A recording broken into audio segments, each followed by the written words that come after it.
अस्सलाम वालेकुम। अच्छा, जो आज जो हम टॉपिक पढ़ने जा रहे हैं, जो स्टैंडर्ड पढ़ने जा रहे हैं, उसका नाम है IS 36। IS 36 जिसका नाम होता है इम्पेयरमेंट ऑफ एसेट्स। ये स्टैंडर्ड वो है जो आप लोग F7 में भी पढ़ चुके हैं। मेरी कोशिश ये होगी कि मैं थोड़ा सा पीछे से लेके चलूँ, मतलब F7 से, ताकि थोड़ा रिवाइज भी हो जाए आप लोगों का। लेकिन ये नहीं कि मैं आपको बिल्कुल बेसिक से समझा रहा हूँ, कोशिश ये होगी कि आपको बातें बताते जाऊँ। ठीक है। अच्छा, अब इम्पेयरमेंट क्या होती है? अब इम्पेयरमेंट का मतलब होता है जब कोई भी एसेट की कैरिंग अमाउंट उसकी रिकवरेबल अमाउंट से ज़्यादा हो। अब कैरिंग अमाउंट क्या होती है भाई? कैरिंग अमाउंट जब आप अपना एसेट लेते हैं, उसको डेप्रिशिएट कर रहे होते हैं या रीवैल्यू कर रहे होते हैं, जो जो हो रहा होता है, जो अमाउंट आपकी बुक्स के अंदर आ रही होती है, वो कैरिंग अमाउंट होती है। अच्छा, और रिकवरेबल अमाउंट क्या होती है? अब रिकवरेबल अमाउंट दो चीज़ों का हायर ऑफ होती है। हायर ऑफ दो चीज़ें, उसमें क्या क्या आ रही होती है? एक तो आपकी आ रही होती है वैल्यू इन यूज, और एक आपके पास आ रही होती है fair value less cost to sell.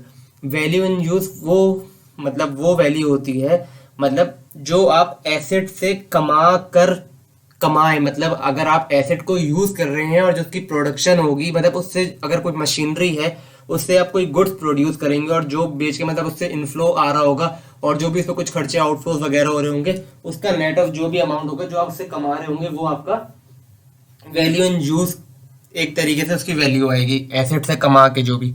और fair value less cost to sell, मतलब क्योंकि हम फेयर वैल्यू पढ़ चुके हैं, मैंने इसलिए सबसे पहले आपको फेयर वैल्यू पहले लेक्चर रिकॉर्ड कर दिया था, ताकि क्योंकि फेयर वैल्यू हर जगह यूज होती है, तो आपको फेयर वैल्यू एक दफ़ा कैलकुलेट करना आ जाए तो आप हर स्टैंडर्ड में उसको यूज कर सकते हैं। तो fair value less cost to sell मतलब जो भी उसकी मार्केट वैल्यू चल रही होगी अभी मार्केट के अंदर, और उसको बेचने का खर्चा, that is cost to cell.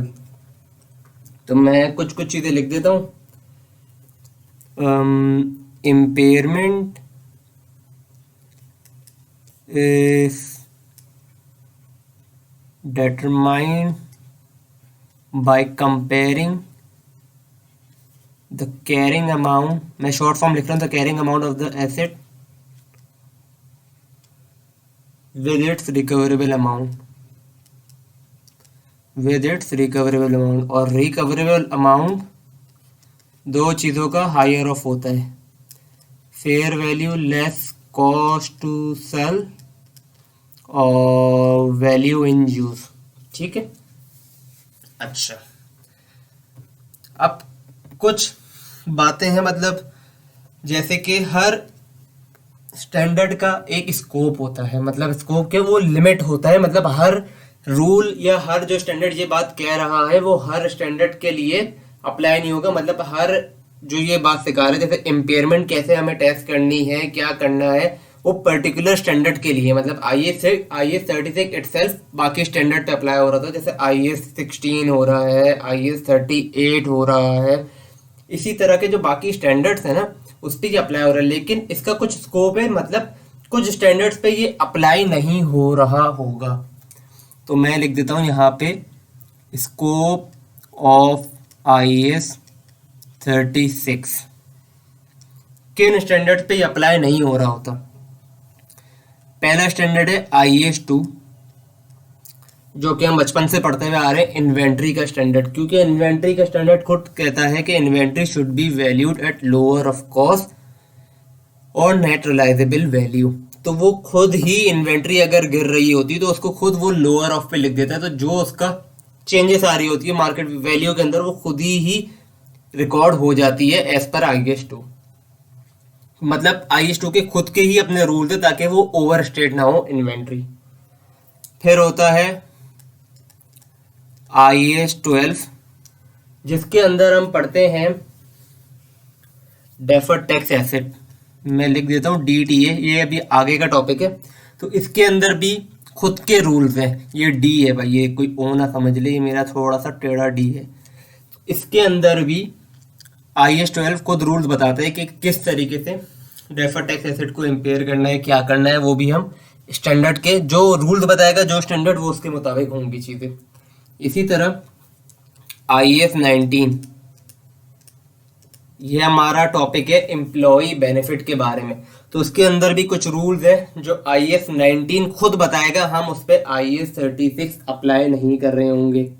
इसी तरह एसेट्स होते जो कि कंस्ट्रक्शन कॉन्ट्रैक्ट से होते ना, मैं इसका स्टैंडर्ड तो छोड़ो, आप सिर्फ एसेट, अगर कोई कंस्ट्रक्शन एसेट की वजह से रिकॉर्ड हो रहे होंगे तो उस पर भी IAS 36 अप्लाई नहीं हो रहा होगा।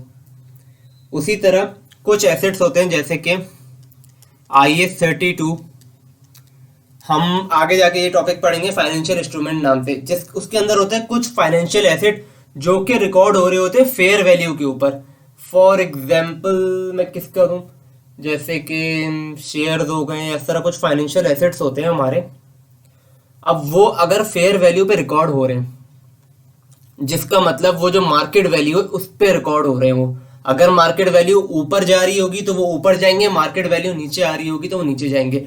हर साल उनकी फेयर वैल्यू चेक हो रही होती है, सही है, एवरी ईयर उनकी फेयर वैल्यू चेक हो।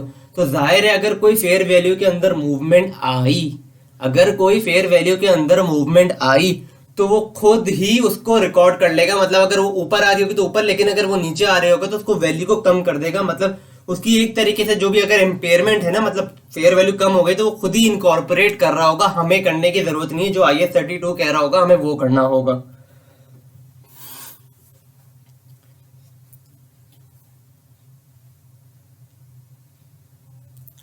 अच्छा,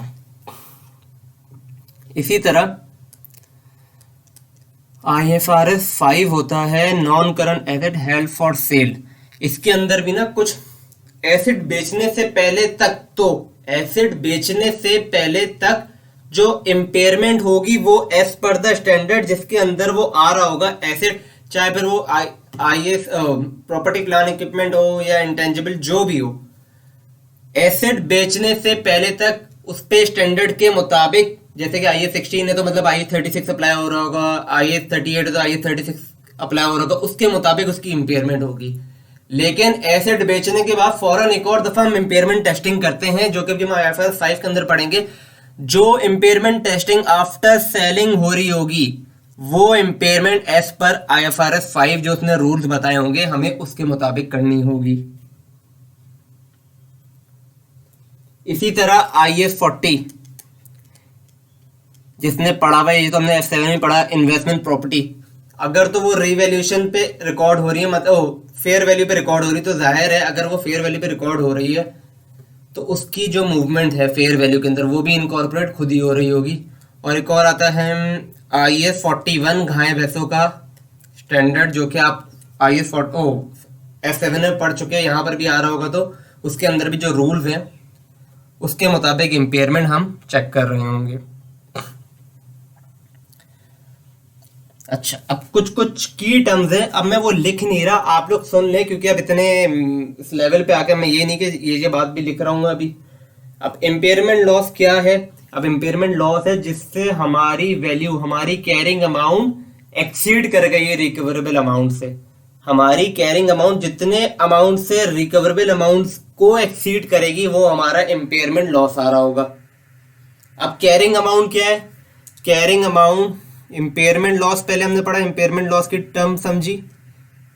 उसी तरह कैरिंग अमाउंट हमारी क्या होती है? कैरिंग अमाउंट मतलब वो वैल्यू जो आफ्टर डेप्रिसिएशन या एमोटाइजेशन, रीवैल्यूएशन और इम्पेयरमेंट लॉसेस के बाद जो हम अपनी स्टेटमेंट ऑफ फाइनेंशियल पोजीशन के अंदर लिख रहे होते। अब जरूरी नहीं है सबके अंदर ये चीजें आ रही होगी, जैसा as per non current asset जो कि IAS 16 के अंदर रिकॉर्ड हो रहा है, तो अगर वो डेप्रिसिएशन उस पर लगती है, अगर वो रीवैल्यू भी हो रहा होगा तो रीवैल्यू के बाद जो उस पर डेप्रिसिएशन चार्ज हो रही होगी, अगर कोई इस पर इम्पेयरमेंट होगी तो इम्पेयरमेंट लगने के बाद जाहिर है हम फिर वो वाली वैल्यू SOFP में लिखते हैं कैरिंग अमाउंट अपनी। और कैश जनरेटिंग यूनिट, ये भी हम आगे जाके पढ़ेंगे, लेकिन इसकी डेफिनेशन होती है कि भाई smallest identifiable group of asset that generate cash inflows that are largely independent of the cash inflow from other assets और ग्रुप ऑफ एसेट्स। ये एक डेफिनेशन है, खैर ये मैं आगे जाके समझाऊंगा। अच्छा,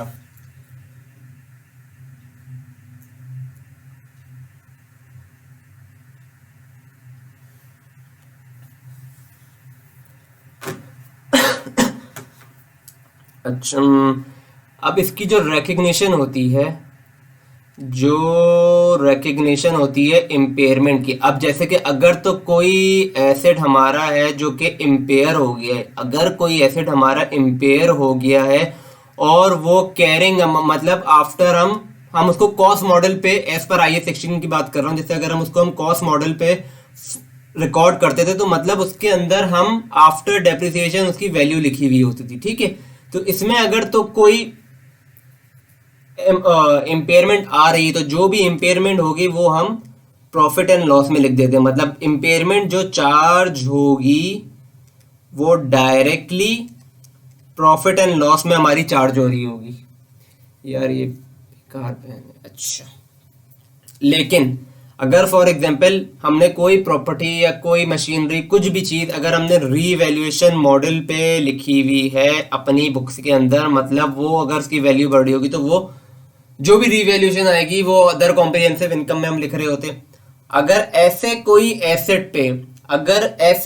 एसेट पे इम्पेयरमेंट चार्ज हो गई, मतलब उसका कोई रीवैल्यूएशन रिजर्व है, तो पहले इम्पेयरमेंट रीवैल्यूएशन रिजर्व को खत्म करेगी। जब तक रीवैल्यूएशन रिजर्व खत्म नहीं हो रहा तो इम्पेयरमेंट पहले रीवैल्यूएशन रिजर्व को खत्म करेगी। अगर रीवैल्यूएशन रिजर्व खत्म हो गया फिर इम्पेयरमेंट प्रॉफिट एंड लॉस में लिखी जाएगी, ठीक है।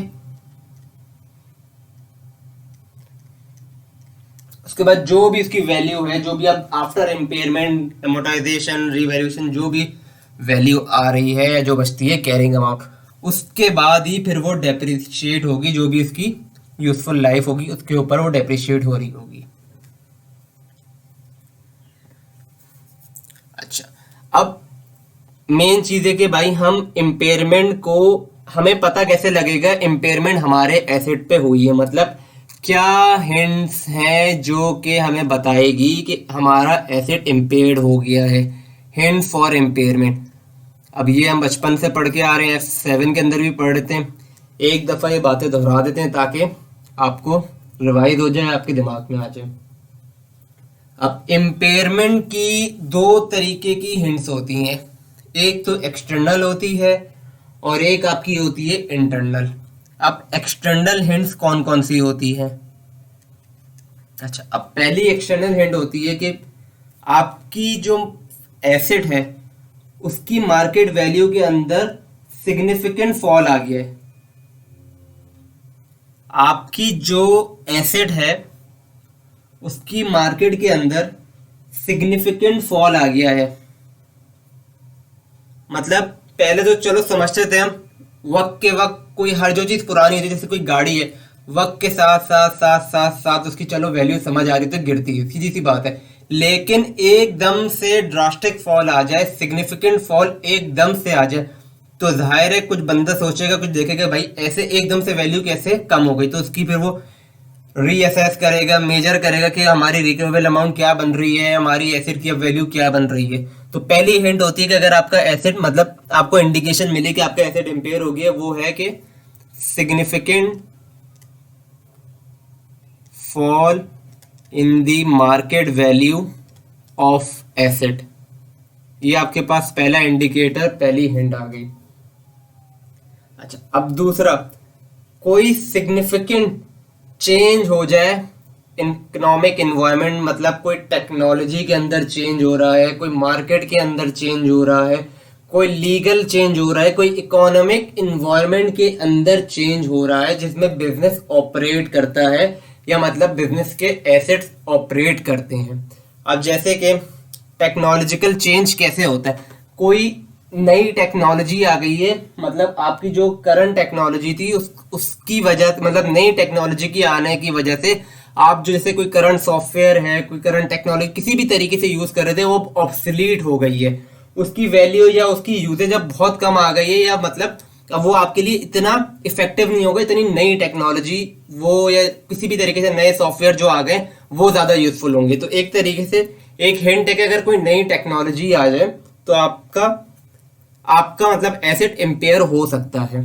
तो एक हिंट ये हो गई। दूसरा, अगर कोई मार्केट के अंदर चेंज आ गया, ये तो कोई भी बहुत सारे फैक्टर्स हो सकते हैं, मतलब कोई प्रोडक्ट, किसी कस्टमर, कोई मेजर कस्टमर शिफ्ट हो गए दूसरी प्रोडक्ट की तरफ, या कोई कॉम्पिटिटर आ गया है, किसी भी वजह से मार्केट के अंदर चेंज हो गई है, आपकी डिमांड कम होते जा रही है, तो आप हो सकता है कि फिर वो आपके एसेट अब वो इम्पेयर करते जाए। तो कोई मार्केट के अंदर अगर चेंज हो गया, कोई लीगल लॉज आ गए हैं जो आपकी कंपनी के खिलाफ है, मतलब वो आपको एडवर्स अफेक्ट करेंगे या आपके प्रोडक्ट आपके ब्रांड को एडवर्स अफेक्ट कर रहे होंगे, तो वो भी एक हिंट है कि आपकी एसेट या आपका जो भी बिजनेस इम्पेयर हो रहा हो। उसी तरह इकोनॉमिक एनवायरनमेंट, मतलब ये तो फिर इन्फ्लेशन हो गया, हम डाउनफॉल हो रहा है इकोनॉमी के अंदर, परचेजिंग पावर कम हुई है, वगैरह वगैरह वगैरह। तो इस तरीके से इंडिकेटर जो कि आपके बिजनेस के आपके एसेट को इम्पेयर कर सकते हैं। तो significant significant change in the technological, legal, market और economic environment in which the business assets are employed, ये आप खुद समझ लें। इसी तरह increase in market interest rate और market rate of return of investment, मतलब अगर आपके, अब जैसे सब हमें पता है हम वैल्यू इन यूज निकालते हैं, ठीक है, जब हम इम्पेयरमेंट कर रहे होते हैं हम वैल्यू इन यूज निकालते हैं, मतलब अगर वो एसेट जैसे कि मशीनरी है उससे हम कितने इनफ्लो कमाएंगे, कितने प्रोडक्ट बनेंगे तो हमारे पास इनफ्लो होगा ना पैसों का। और हम डायरेक्ट, अगर एक मशीन है, मैं लिख देता हूँ यहाँ पे, जैसे कि एक मशीन है, अब वो चलेगी 5 साल और वो 5 साल में कुछ 10,000 प्रोडक्ट बनाएगी 5 सालों में जाके, और उनका 5 सालों में जाके इनफ्लो आ रहा होगा। और अगर हमें आज चेक करना है कि वो कितने पैसे हैं, तो आज पैसे वो पैसे आज के टर्म में निकालने के लिए हम प्रेजेंट वैल्यू पे कन्वर्ट करते हैं यूजिंग डिस्काउंट फैक्टर। ये हमने कल की बात में भी शायद पढ़ा था, फेयर वैल्यू के उसमें।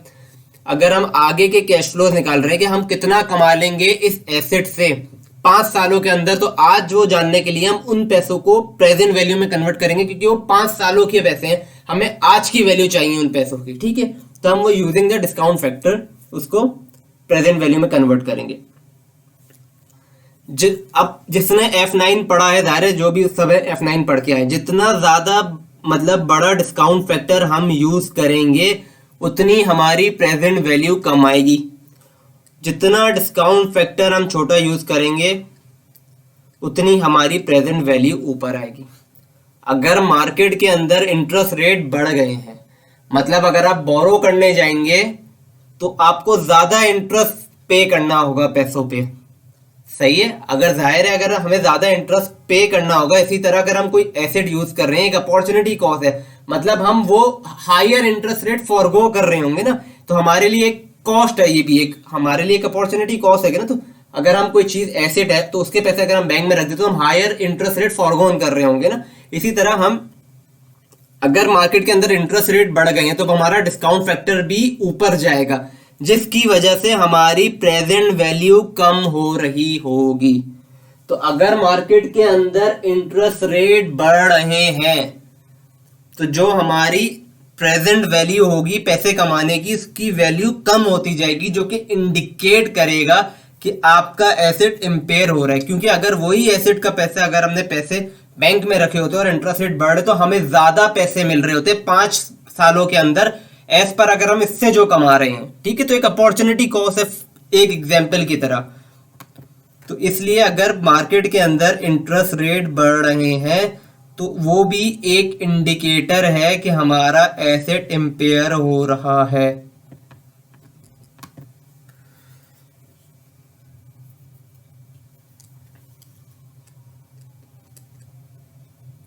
An increase in market interest rates,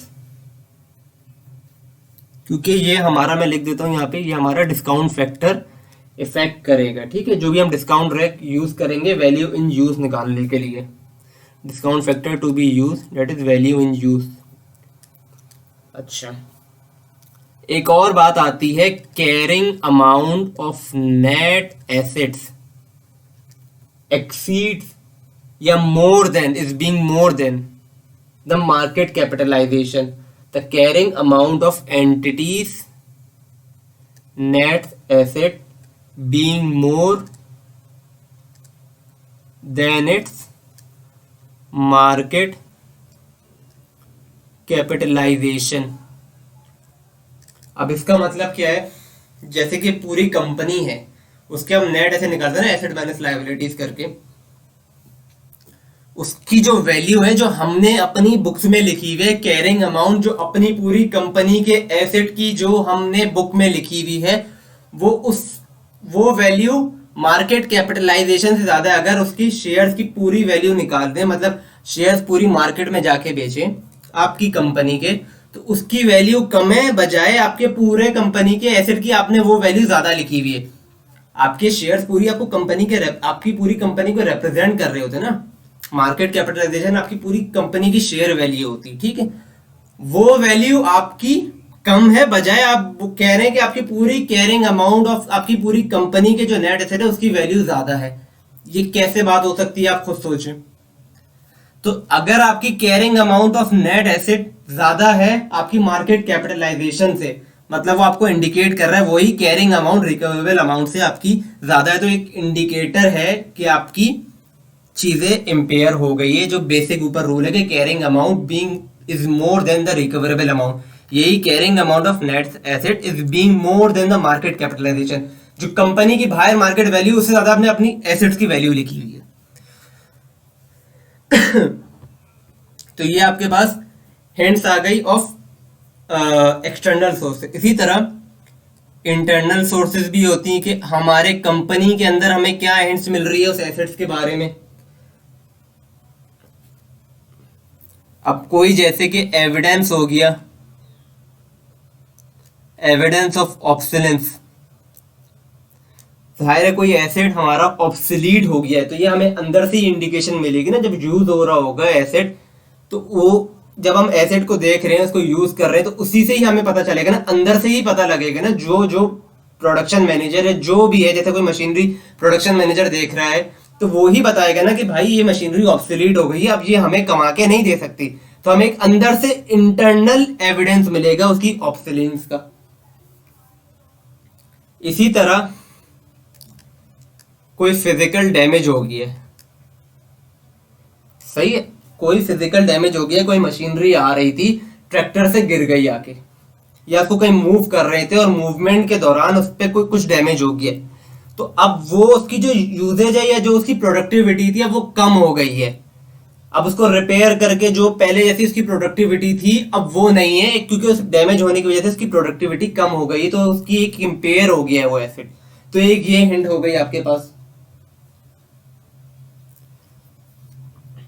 कोई एडवर्स चेंजेस इन यूज हो गई, पहले किसी और चीज में वो यूज होता तो ज्यादा कमा के दे रहा था, अब जिस चीज में वो यूज कर रहे हैं वो उतना कमा के नहीं दे रहा, तो एक इंडिकेशन है कि ये इंपेयर हो गया हमारा एसेट, या हमारा यूज करने का उसका तरीका इंपेयर हो गया है।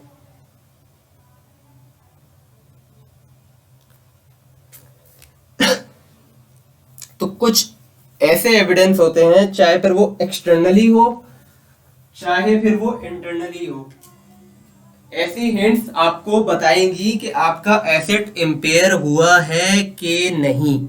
अच्छा, तो हमें जो एसेट है, जो भी चीज है हमारे पास, इंटेंजिबल एसेट जो भी है, as per IS 36, as per IS 36 impairment should be carried out, impairment testing should be carried out whenever there is an indicator।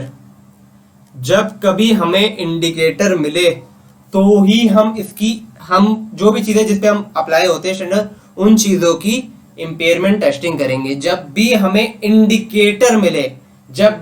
Indicator मिले तो ही इंपेयरमेंट की टेस्टिंग होगी। इंपेयरमेंट नहीं कह रहा मैं, इंपेयरमेंट की टेस्टिंग कह रहा हूं। इंपेयरमेंट होने में और इंपेयरमेंट टेस्टिंग होने में फर्क है। इम्पेयरमेंट टेस्टिंग मतलब यही जो हम क्या करेंगे, कैरिंग अमाउंट को रिकवरेबल अमाउंट से कंपेयर करेंगे, और रिकवरेबल अमाउंट क्या होता है, हायर ऑफ, ये चीजें निकालेंगे। जरूरी नहीं है, क्या पता हो सकता है कि भाई वो रिकवरेबल अमाउंट हमारी कैरिंग अमाउंट से ज्यादा हो, मतलब हमारा कैरिंग अमाउंट कम पे लिखा और रिकवरेबल अमाउंट हमारी ज्यादा आ रही, तो मतलब हमारा एसेट इम्पेयर्ड नहीं हुआ है। और हो सकता है जब हम इम्पेयरमेंट टेस्टिंग करें तो हमें पता लगे हमारा एसेट इम्पेयर हो गया है। तो there is a difference between impairment testing and happening, और या जो वो भी कहते हैं, इम्पेयरमेंट होने में और इम्पेयरमेंट टेस्टिंग करने में फर्क है। लेकिन बट IAS 36 कहता है कुछ चीजें चाहे हमें इंडिकेशन मिले या ना मिले, but it should be tested annually, it should be tested annually irrespective of indicator। मतलब कुछ चीजों के लिए हमें ये नहीं देखना होगा कि हमें हिंट मिल रही है या नहीं में हिंट मिल रही है, हमें हर साल उसकी इम्पेयरमेंट टेस्टिंग करनी है। वो चीजें क्या है, गुडविल, जो कि जैसे हम बिजनेस एक्वायर करते हैं कोई बिजनेस कंबाइनेशन के अंदर, कंसोलिडेशन के अंदर हमने पढ़ा था गुडविल के बारे में। जब हम बिजनेस एक्वायर करते हैं तो हम उनकी गुडविल भी एक्वायर कर रहे होंगे, तो उसकी इम्पेयरमेंट हर साल हमें टेस्ट करनी है कि वो गुडविल इम्पेयर हुई है कि नहीं। इसी तरह intangible asset with indefinite life, मतलब जिसकी कोई लाइफ, कोई हद नहीं है, प्रिडिक्ट नहीं हो सकती, निकाल नहीं सकते, विथ इंडेफिनेट लाइफ, उसकी भी एक तो ये हम IAS 38 में पढ़ेंगे। एक तो उसकी इम्पेयरमेंट की हर साल टेस्टिंग होगी, और उसकी जो लाइफ है ना उसकी भी हर साल हम असेस कर रहे होते हैं कि अब इसकी लाइफ प्रिडिक्ट हो सकती है कि नहीं। लेकिन वो एक IAS 38 के अंदर हम ये बात पढ़ेंगे कि उसकी लाइफ हर साल हमें चेक करनी होती है कि उसकी लाइफ प्रिडिक्ट हो रही है, उसकी यूजफुल लाइफ पता लग रही है कि नहीं, और उसके साथ साथ इसकी हर साल इम्पेयरमेंट टेस्टिंग होगी।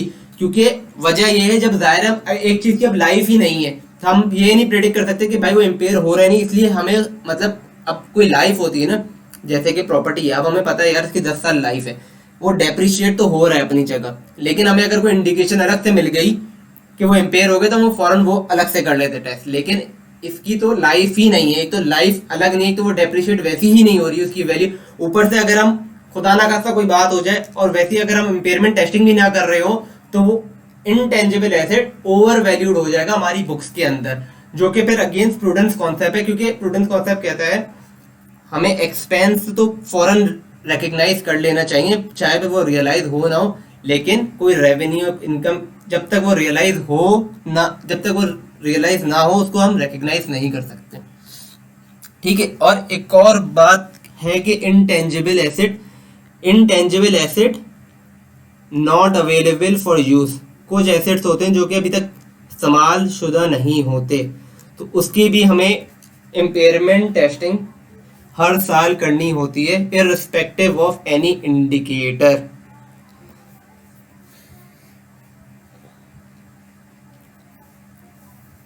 अच्छा, हमारी जो इम्पेयरमेंट होती है वो आती है जैसे इम्पेयरमेंट जो हम निकालते हैं वो होती है डिफरेंस बिटवीन कैरिंग अमाउंट और रिकवरेबल अमाउंट। ठीक है। और ये रिकवरेबल अमाउंट क्या होता है, हायर ऑफ होता है वैल्यू इन यूज का और fair value less cost to sell का। होता क्या था, जब हम F7 पढ़ते थे तो हमें F7 के अंदर वैल्यू इन यूज पहले से निकाल के दे दिया जाता था। हमें जब हम F7 पढ़ते थे तो हमें वैल्यू इन यूज निकाल के दे दिया जाता था, लेकिन अब हमें वैल्यू इन यूज की फिगर भी खुद निकालनी होगी और fair value cost to sell की भी फिगर हमें खुद निकालनी होगी।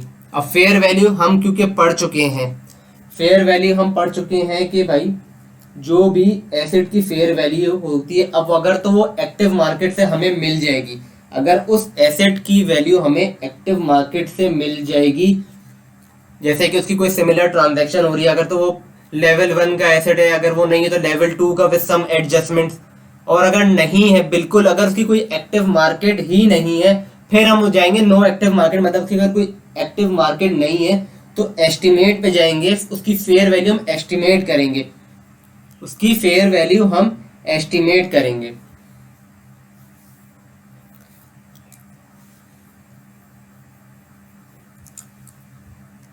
Fair value based on the active market. फिर वो जो हमने fair value level 1 level 2 level 3 as per IFRS 13 पढ़ा था उसके मुताबिक। और अगर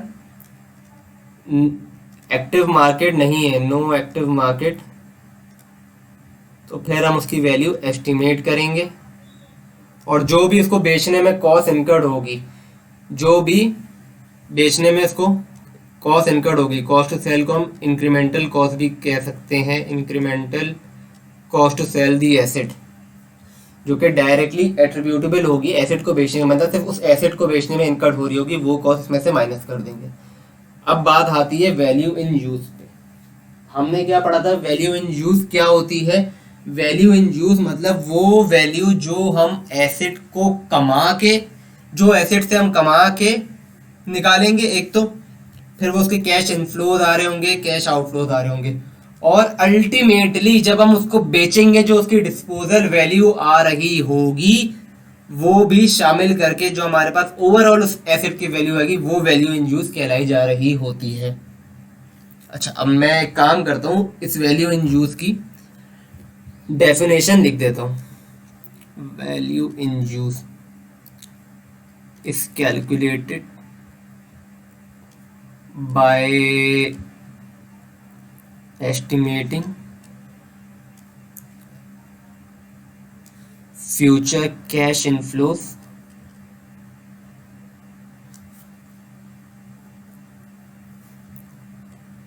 and outflows from the use of the asset and its ultimate disposal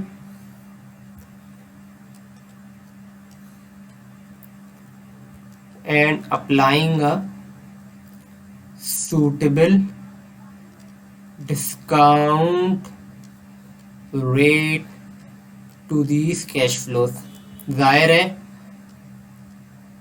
हम इसको प्रेजेंट वैल्यू पे कन्वर्ट करेंगे ना, जब भी इम्पेयरमेंट टेस्ट कर रहे होंगे हम करंट ईयर पे टेस्ट कर रहे होंगे ना, जाहिर है वो 5 साल की वैल्यू होगी, हमें उसको आज के टर्म्स में, आज की प्रेजेंट वैल्यू में कन्वर्ट करना होगा।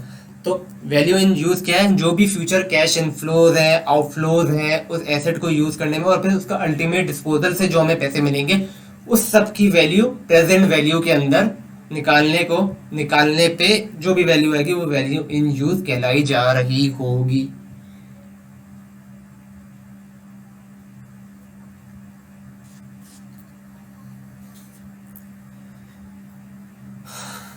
अच्छा, अब कुछ चीजें हैं जो हमें वैल्यू इन यूज निकालते हुए हमें कंसिडर करनी होगी। जब हम एस्टिमेट करेंगे फ्यूचर के cash flows, when estimating future cash flows, सही है, उस एसेट के लिए हमें कुछ चीजें, कुछ फैक्टर्स ध्यान में रखने होंगे। सबसे पहली बात, जो भी कैश फ्लो प्रोजेक्शंस हों वो हमेशा बेस होनी चाहिए रीजनेबल, हमेशा बेस होनी चाहिए रीजनेबल अजम्पशंस पर,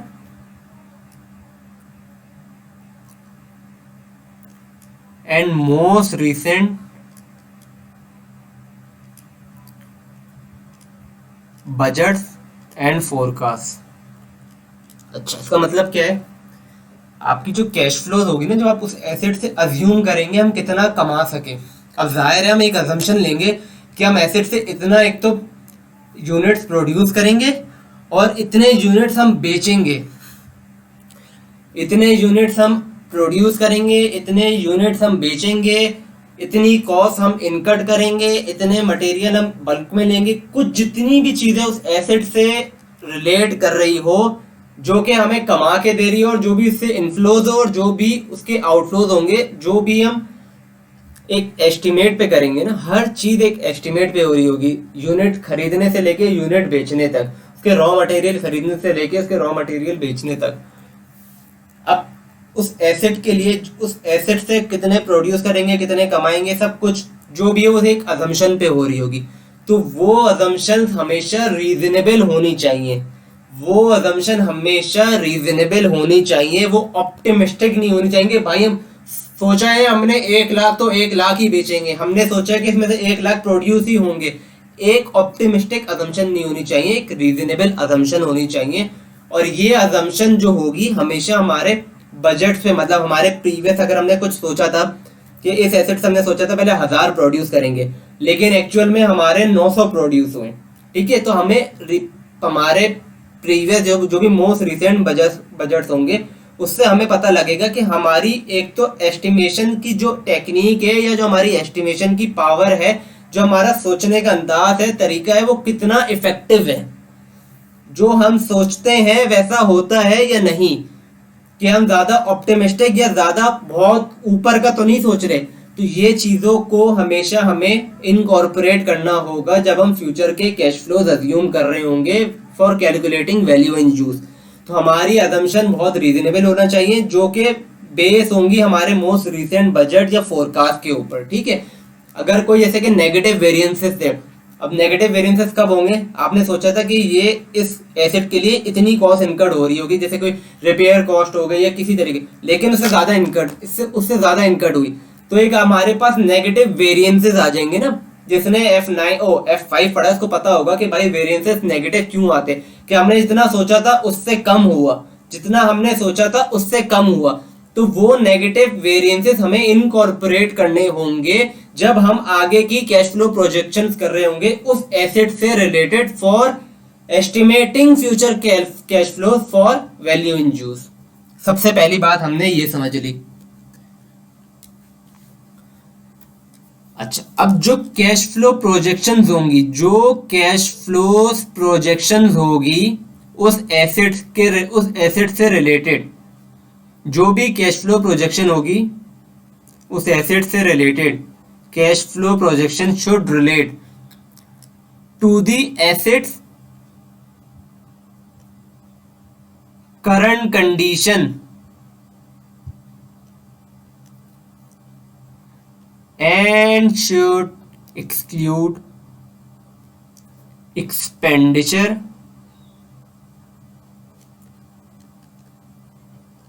to improve or enhance it। जो भी हम उस एसेट के लिए कैश फ्लो प्रोजेक्शंस कर रहे होंगे, वो सारी एस्टिमेशन करंट कंडीशन की बेसिस पे होना चाहिए एसेट के। मतलब अगर वो कितना डेप्रिशिएट हो गया है या उसकी कोई प्रोडक्टिविटी कम हो गई है, जाहिर है 10 सालों से अगर वो एसेट चल रहा होगा उसकी प्रोडक्टिविटी कम हो जाएगी। तो जो भी उसकी करंट स्टेट होगी, करंट कंडीशन होगी, जो भी उसके आपके आंखों के सामने अभी होगा कैश फ्लो निकालते हुए, उसी कंडीशन की बेसिस पे ही आपकी कैश फ्लो प्रोजेक्शंस होनी चाहिए। आप उसके ऊपर जो फ्यूचर, अगर फॉर एग्जांपल अगर कोई खर्चा करने वाले हैं, कैपिटल एक्सपेंडिचर करने वाले हैं, उसकी प्रोडक्टिविटी उसको इनहेंस करने के लिए वो चीजें एक्सक्लूड होंगी। वो estimating the cash flow, future cash flow, या जो भी उसकी प्रोजेक्शंस हम कर रहे हैं उस एसेट से रिलेटेड, उसके फ्यूचर कैश फ्लो से रिलेटेड, उसके अंदर कोई भी कैपिटल एक्सपेंडिचर इंक्लूड नहीं होगा जो कि उसकी इम्प्रूवमेंट कर रहा होगा, उसकी प्रोडक्टिविटी को इनहेंस कर रहा होगा। वो सारे एक्सपेंडिचर एक्सक्लूड होंगे। हाँ, अगर जैसे कि कोई भी एसेट होता है उसके कोई भी अगर रिपेयर मेंटेनेंस होती है, नॉर्मल एक्सपेंडिचर जो कि वैसे ही लगते हैं, उसकी प्रोडक्टिविटी इंप्रूव नहीं कर रहे हैं, उसको करंट स्टेट में रखने के लिए कोई रिपेयर का मेंटेनेंस हो रहे हैं, वो बिल्कुल आ सकते हैं। लेकिन कोई एक्सपेंडिचर जो कैपिटल एक्सपेंडिचर जो उसकी इंप्रूव करे, उसकी प्रोडक्टिविटी को इनहेंस करे, वो सारे एक्सपेंडिचर एक्सक्लूड होंगे।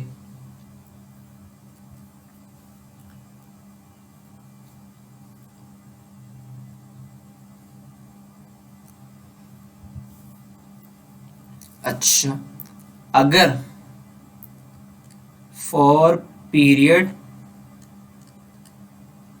इन एक्सेस ऑफ 5 years, अगर हम कैश फ्लो प्रोजेक्शन जो उस एसेट से रिलेट कर रहे हैं, जो उस एसेट के रिलेटेड कैश फ्लो प्रोजेक्शन कर रहे हैं, अगर वो 5 सालों से ज्यादा है, अगर वो 5 सालों से ज्यादा है, then management should extrapolate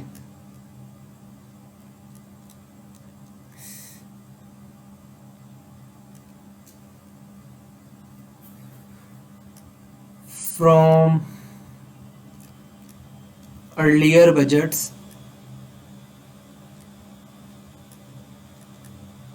using a steady declining और जीरो ग्रोथ रेट। इसका मतलब है अगर आप उस एसेट से रिलेटेड कोई कैश फ्लो प्रोजेक्शन कर रहे हैं जो कि 5 सालों से ज्यादा है, तो स्टैंडर्ड कहता है कि मैनेजमेंट को चाहिए, अगर वो 5 सालों से ज्यादा उसकी अजम्पशन या उसकी कैश फ्लो प्रोजेक्शन जो भी कर रहा है, अगर वो 5 सालों से ज्यादा है, तो मैनेजमेंट को चाहिए जैसे कोई ग्रोथ रेट है। फॉर एग्जांपल आपकी सेल पहले ईयर 1 में हमने अज्यूम की 10,000 है, फिर 12,000 है, फिर 13,000 है, फिर 14 है, फिर 15 है, फिर इस तरह आपने अज्यूम कर रहा है कि बढ़ेगी, तो मैनेजमेंट को चाहिए।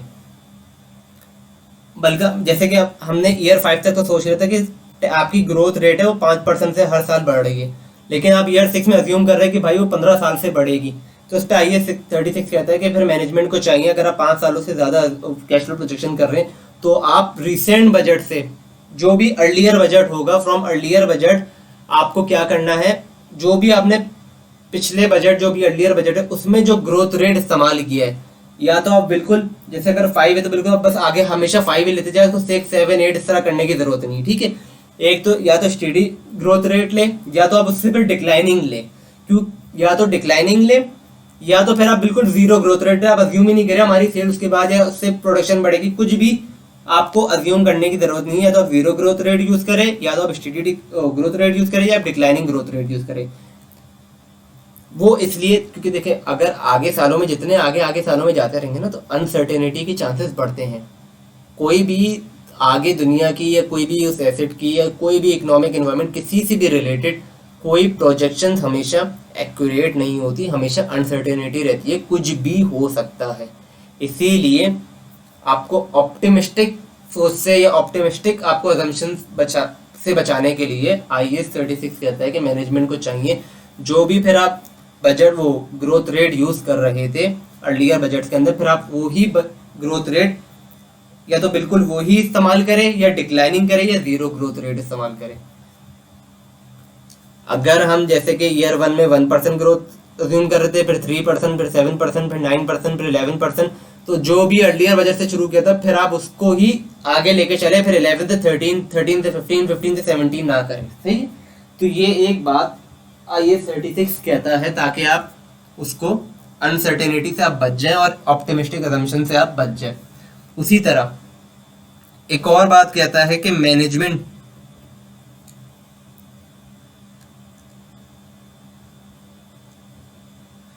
should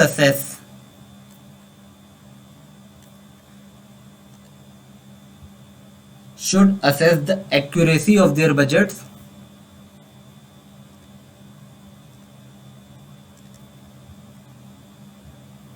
by investigating the reasons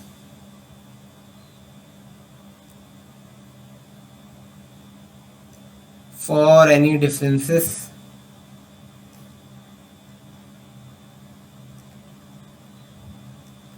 between forecast and actual cash flows।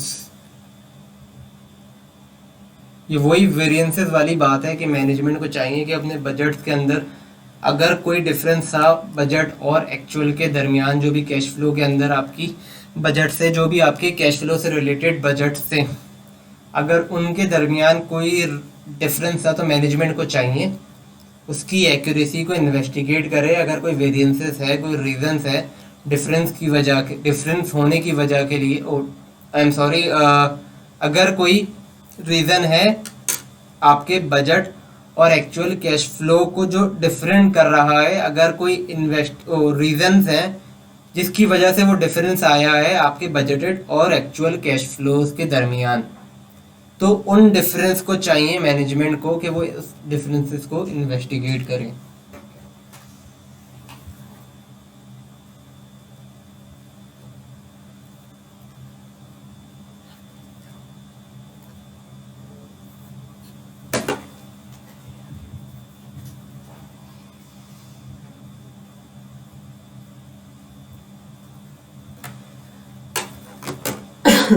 अच्छा, मैं क्या कह रहा था, हाँ, मैनेजमेंट को चाहिए कि जो भी रीजंस है जिसकी वजह से डिफरेंस आया है फ्यूचर और एक्चुअल कैश फ्लोज को, उन डिफरेंस आने की वजह को मैनेजमेंट को इन्वेस्टिगेट करना चाहिए। ठीक है, कुछ बातें हमें वैल्यू इन यूज निकालते हुए कंसिडर करनी चाहिए। इसी तरह अगर एक बात है, मैं बता रहा हूँ, अगर हमारी कंपनी जिस इंडस्ट्री में ऑपरेट कर रही है वो पूरी इंडस्ट्री किसी वजह से इम्पेयरमेंट रिकॉर्ड कर रही है, पूरी इंडस्ट्री, और आप नहीं कर रहे क्योंकि आपकी कोई अलग अजम्पशंस हैं, कोई अलग प्रिडिक्शंस हैं, या कोई भी इसी तरीके से चीज़ें हैं, तो आपको चाहिए आप उन चीज़ों का डिस्क्लोजर दें अपनी बुक्स के अंदर। ठीक है, तो एक ही छोटी सी बात है, ये भी आप अपने दिमाग के अंदर रखें।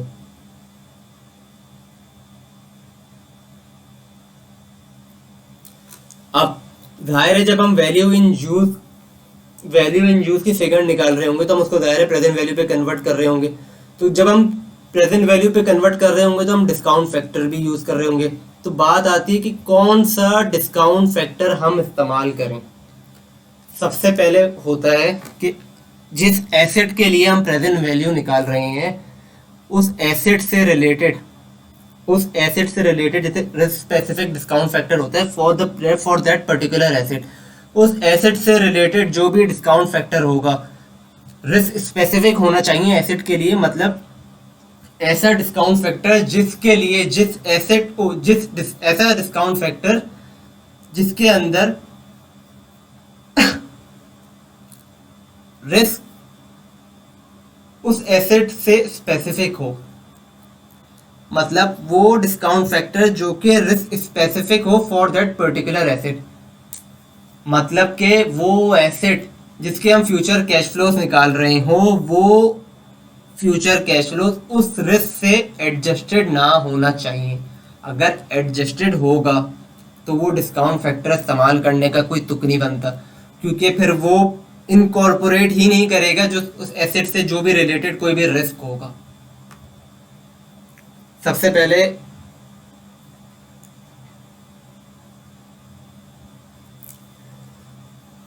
हम जो डिस्काउंट फैक्टर यूज करेंगे it should be project specific discount rate. सही है, मतलब risk specific to the asset for which the future cash flows estimates have not been adjusted।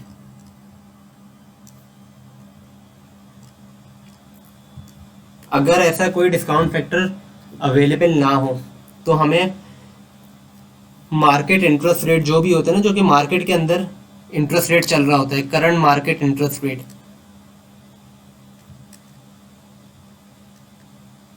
वो भी हम यूज कर सकते हैं।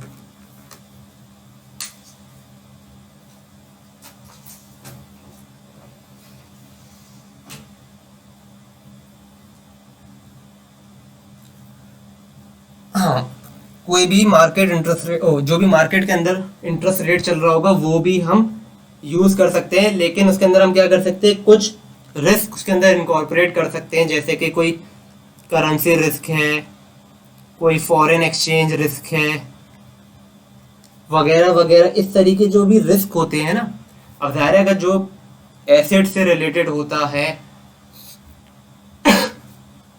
कि जहाँ हम प्रोड्यूस कर रहे हैं, जहाँ से कुछ इंपोर्ट हो रहा है, या कहीं जिस प्रोडक्ट में हम सेल कर रहे हैं, तो हर चीज़ का रिस्क, हर चीज़ पे एक रिस्क होता है। जैसे कि हम कोई प्रोडक्ट को बेचेंगे, बाहर कंट्री में बेच रहे हैं, तो उसकी रीवैल्यू करेंसी अप्रिशिएट ना हो जाए, हमारी करेंसी डेप्रिशिएट ना हो जाए, तो बहुत सारे रिस्क होते हैं। उनको इनकॉर्पोरेट करते हुए हम मार्केट इंटरेस्ट रेट भी यूज़ कर सकते हैं। दो फैक्टर्स बता दिए, और एक और कंपनी का खुद का वैक। जिसने F9 पढ़ा हुआ है उसको पता होगा weighted average cost of capital क्या होता है। वो पूरी कंपनी का एक weighted average cost of capital निकालते हैं, तो वो भी यूज हो सकते हैं। एक पास पेपर्स में आया था कि उनके पास ये तो नहीं थे, जब वो वैल्यू इन निकाल रहे थे ना, वैल्यू इन यूज, ना उनके पास project specific discount rate available था, ना करंट मार्केट इंटरेस्ट रेट, तो उनके पास वैक था। उनके पास वैक था, या तो मैं एक आपको बल्कि समझे जो अजम्पशन में बचे, अगर कोई प्रोजेक्ट स्पेसिफिक डिस्काउंट रेट था, नहीं था उनके पास, लेकिन current market interest rate available था। और लेकिन कंपनी क्या कर रही थी, वो पुराना अपनी पिछले साल का वैक आज के टाइम में यूज कर रही थी, और उसकी रीजनिंग दे रही थी कि इतना कोई चेंजेस नहीं आई है मार्केट के अंदर जिसकी वजह से हमारा वैक चेंज हो। हाँ, हम वैक यूज कर सकते हैं, लेकिन अपने करंट ईयर का, जो कि आपकी मार्केट की करंट पोजीशन के मुताबिक बनाओ, क्योंकि इसके अंदर क्रेडिट रिस्क भी आता है, risk free rate of return, काफी चीजें आती है उस कंपनी से रिलेटेड, उसकी क्रेडिट वर्दिनेस वगैरह वगैरह। तो ये चीजें वैक के अंदर इनकॉर्पोरेट हो रही होती, तो वो करंट ईयर का होना चाहिए अगर हमें यूज करना है। अगर हमें वो यूज करना है तो it should B of current year, पिछले साल का नहीं हो सकता। और अगर हमारे पास बाकी चीजें अवेलेबल है, तो हमारी फर्स्ट प्रायोरिटी यही होना चाहिए कि हम प्रोजेक्ट स्पेसिफिक यूज करें, करंट मार्केट का इंटरेस्ट रेट यूज करें, फिर अगर वैक है तो फिर वैक यूज करें। लेकिन हमारी प्रायोरिटी ये होनी चाहिए, अगर शुरू की चीजें अवेलेबल है तो हम वही यूज करें, इनको छोड़ दें। तो हमने अभी तक क्या चीजें पढ़ ली हैं? इम्पेयरमेंट क्या होती हैं, उसका स्कोप समझ लिया, इंडिकेटर समझ लिए हमने, वैल्यू इन यूज जो हमारी अब नई चीज़ है एक तरीके से एसबीआर के अंदर के वैल्यू इन यूज क्या कैसे कैलकुलेट होगी, उसके अंदर क्या क्या चीज़ें हमें इनकॉर्पोरेट करनी होगी जब हम उसकी कैश फ्लो प्रोजेक्शन यूज कर रहे होंगे। वैल्यू इन यूज निकालने के लिए जो डिस्काउंट फैक्टर यूज होगा, उसके अंदर क्या चीज़ें हमें, मतलब कौन सा डिस्काउंट फैक्टर हमें यूज करना होगा।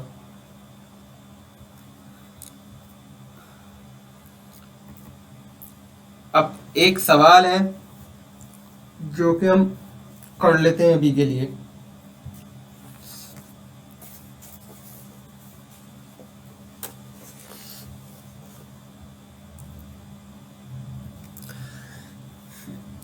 On 31st December 2001, an entity noticed that one of its items of plant and machinery is often left idle.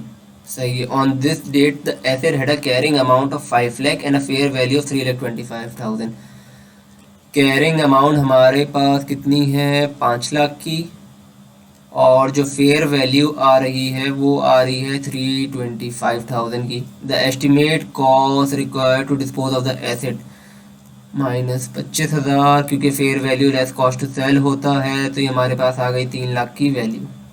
If the asset is not sold, the entity estimate that it would generate cash inflows of 2 lakh in each of the next 2 years. मतलब ये value in use calculate करने की हमें बात कह रहा है। मतलब वो एक कह रहा है ईयर 1 में और ईयर 2 में दोनों के अंदर वो 2-2 लाख रुपए उस एसेट से कमा लेगा, अगर तो उन्होंने बेचा नहीं। Assume that the cash flows occur at the end of each year, मतलब कैश फ्लो अकर हो रहे हैं, अज्यूम करें, तो then the discount rate that reflect the risk specific to the asset, जो भी रिस्क उस एसेट से स्पेसिफिक है उसके मुताबिक जो डिस्काउंट फैक्टर है, जो भी एसेट के, जिस एसेट मतलब जो एसेट है हमारा, उस पे जो जो रिस्क हो सकते हैं उसको इनकॉर्पोरेट करते हुए ये डिस्काउंट फैक्टर प्रोड्यूस हुआ है। ये डिस्काउंट फैक्टर हमारी पहली प्रायोरिटी होगी, जो कि है 10%, क्योंकि ये आगे सालों की बात है। समझे, अगर हम ये हमारा 31 दिसंबर, अभी हम ईयर 0 पे खड़े हुए हैं, अब ये ईयर 1 में जाके हम 2 लाख कमाएंगे और फिर ईयर 2 में 2 लाख कमाएंगे, तो हमें इसको प्रेजेंट वैल्यू में कन्वर्ट करना होगा। Discuss the accounting treatment of the above in the financial statement for the year ended 31 दिसंबर 2001। सबसे पहले हम वैल्यू इन यूज निकाल लेते हैं। वैल्यू इन यूज ईयर 1 और ईयर 2। यहाँ पे हम कैश फ्लो लिख दें, यहाँ पे आप डिस्काउंट फैक्टर लिख दें और यहाँ पे आप लिख दें प्रेजेंट वैल्यू 2 लाख 2 लाख 2 लाख। अच्छा, जिसको डिस्काउंट फैक्टर निकालना है तो वो क्या कर सकता है, कैलकुलेटर के अंदर 1 + 10% की पावर 1, और ये ईयर 1 के लिए, और ईयर 2 के लिए आप कर लेंगे 1 + 10% की पावर 2। जो भी वैल्यू आएगी आप वो यहाँ पे डिस्काउंट फैक्टर में लिख देंगे। उसके बाद आप ये अपने 2 लाख से मल्टीप्लाई कर देंगे तो आपकी प्रेजेंट वैल्यू आएगी। मैं डायरेक्टली ऊपर 2 लाख को 1 + 10% की पावर 1, और सिमिलरली दूसरे ईयर 2 के लिए हम इसको इस चीज़ को 2 कर देंगे। ठीक है, तो 1,82,000 आपके पहले साल की प्रेजेंट वैल्यू आएगी, और दूसरे साल में जो आपकी प्रेजेंट वैल्यू आ रही होगी वो 1,65,000 आ रही होगी। तो आपका जो टोटल बनेगा वैल्यू इन यूज वो बनेगा 3,47,000। अब हम कंपैरिजन कर लेते हैं अपना, मैं बल्कि यहाँ पे बनाता हूँ। कैरिंग अमाउंट थी हमारे पास 5 लाख की,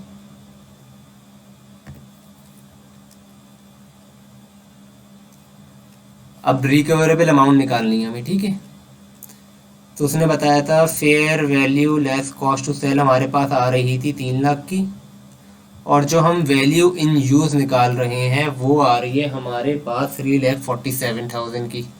तो रिकवरेबल अमाउंट क्या होता है, higher of fair value loss cost to sell, fair value less cost to sell और वैल्यू इन यूज का। तो हम जो लेंगे रिकवरेबल अमाउंट वो होगी वैल्यू इन यूज। ठीक है, क्योंकि हमारी value in use that is recoverable amount अब जो बन रही है 347,000 वो कैरिंग अमाउंट से कम है, तो मतलब आपकी इम्पेयरमेंट तो हुई है। तो अब हमारी इम्पेयरमेंट कैसे निकलेगी, carrying amount minus recoverable amount, जो कि आपके पास आएगी 1,53,000। ये आपकी इम्पेयरमेंट होगी।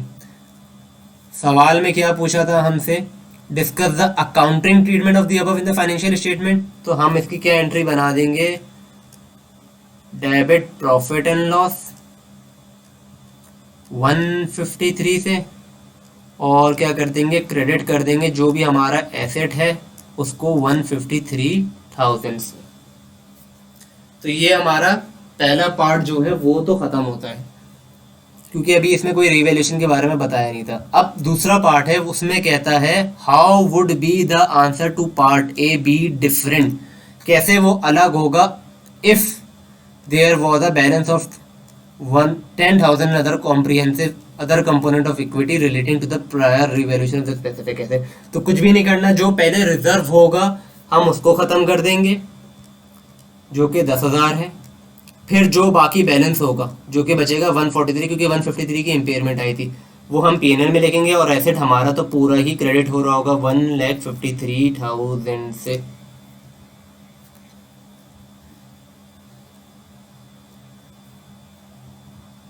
तो आज की वीडियो या आज का लेक्चर हम यहाँ तक रखते हैं। एक दफ़ा से रिकैप कर लेते हैं चीज़ों के लिए। तो हमने डेफिनेशन समझ ली, इसका स्कोप समझ लिया, इंडिकेटर समझ लिए, कौन सी चीज़ें इररिस्पेक्टिव ऑफ इंडिकेशन आपकी एनुअली इम्पेयरमेंट की टेस्टिंग के लिए जाएंगी, वो चीज़ें हमने समझ ली।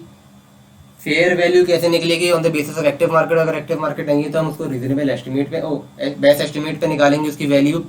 वैल्यू इन यूज के लिए हमने कुछ चीज़ें पढ़ ली, जो कि हमें कुछ फैक्टर्स हमने पढ़ लिए जो कि हमें इनकॉर्पोरेट या उनको दिमाग में रखते हुए अपनी वैल्यू इन यूज निकालेंगे। और डिस्काउंट फैक्टर कौन सा यूज होगा जो कि वैल्यू इन यूज में इस्तेमाल होगा, दैट इज रिस्क स्पेसिफिक, मतलब उस एसेट से रिलेटेड जो जो रिस्क है उसको इनकॉर्पोरेट करते हुए वो डिस्काउंट फैक्टर बनता है। और अगर वो डिस्काउंट फैक्टर ना हो तो जो भी करंट मार्केट इंटरेस्ट रेट है वो यूज हो, अगर वो भी अवेलेबल ना हो तो कंपनी का करंट ईयर का weighted average cost of capital use हो सकता है।